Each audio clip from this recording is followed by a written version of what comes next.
President Donald Trump's upcoming trip to Asia will provide him with an opportunity to outline his emerging strategic approach to the region. The most important task is to re-establish U.S. power and purpose after a series of setbacks, which occurred in spite of former President Barack Obama's pivot to Asia, including significant gains by China in its attempts to control the South China Sea and get Southeast Asia to align with Beijing. The fundamental geopolitical trend is that U.S. competition with China is intensifying. No objective of the trip is more important than signaling that the United States takes this geopolitical rivalry seriously. Japan. The Trump administration has come to understand that there is no more important ally in the world than Japan, and Prime Minister Shinzo Abe has played a major role in strengthening ties and developing a good rapport with Trump. It is no secret that Japan had been frustrated with U.S. weakness toward China's aggressiveness in the East China Sea and South China Sea, and with a policy of strategic patience toward North Korea as it accelerated its nuclear capabilities. Japan would welcome a more assertive policy and is key to success on all the issues mentioned below.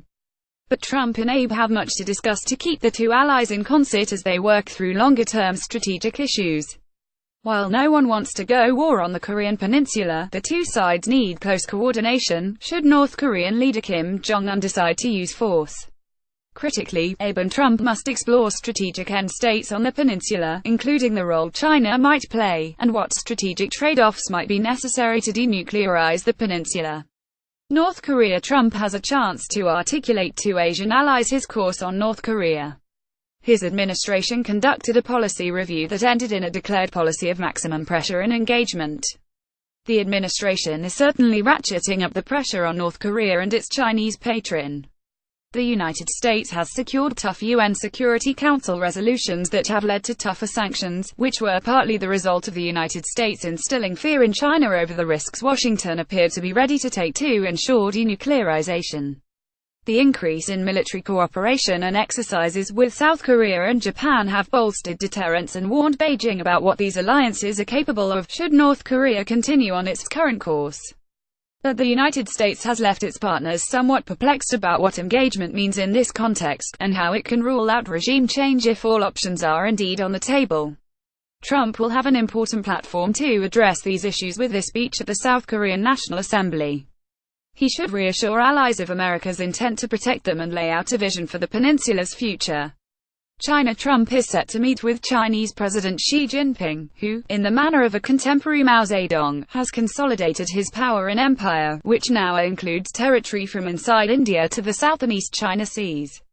Trump should be equipped with the knowledge that the Communist Party of China regards the United States as a geopolitical rival standing in the way of Xi's program of national rejuvenation. Chinese officials will face Trump and tell him that Chinese and American interests align. But every aspect of the trip, from the Chinese perspective, will be arranged to demonstrate that the U.S. leader is coming as a supplicant to China after Xi's great political triumph within his party. Xi's propaganda and political warfare organs will be working overtime to convey to the region that Trump is there to pay his respects to the Chinese imperium. Besides atmospherics, the only real business that the two men have to discuss is North Korea. Trump should disregard the idea that China is there to help. Rather, the question is whether the two countries have scope for diplomacy over how best to achieve the reunification of the Korean peninsula without Kim. This type of diplomacy can only occur once China genuinely feels that North Korea is a liability, with economic and military costs for Beijing. Trump's goal in China should be to demonstrate to Xi how serious the United States is about removing the North Korea threat. Southeast Asia. Trump's visits to Vietnam and the Philippines may be the most critical stops on the trip. It may be too late to reverse China's gains through island building and militarization of the South China Sea, but it is not too late to build support for a coalition that checks China's ultimate hegemonic ambitions. The administration has been rolling out a new Indo-Pacific grand strategy in line with what Abe has been articulating for several years. The concept is built around a strategic triangle between Japan, India, and the United States as a counter to China's military and economic strategies. It is likely that Australia will also want to be part of this arrangement, as the four countries will be meeting to resurrect a quad of the major democratic maritime powers at the East Asia Summit on November 13 and 14. All the relevant countries will also gather for Asia-Pacific Economic Cooperation meetings in Vietnam. The Trump administration should probe its Southeast Asian partners on their willingness to participate in an arrangement that knits together the allies and partners.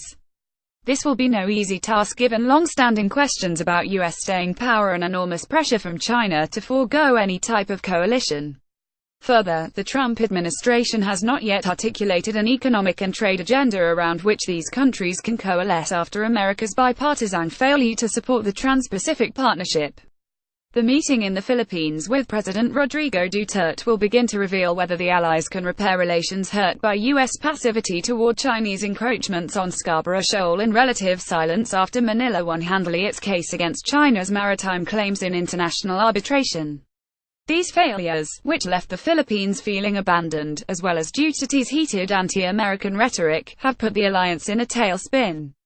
Washington has made its way back into Manila's good graces by supporting its fight against Islamic State-allied militants. It will be up to Trump to build back relations with Duterte and explore how much further security cooperation can be expanded. Military funding. All of this is set to take place even as a U.S. strategy resource gap is reaching crisis proportions. The mass cutting of the military budget over the past 8 years and the even longer procurement and modernization holiday mean that the military is asked to do more and more with less and less.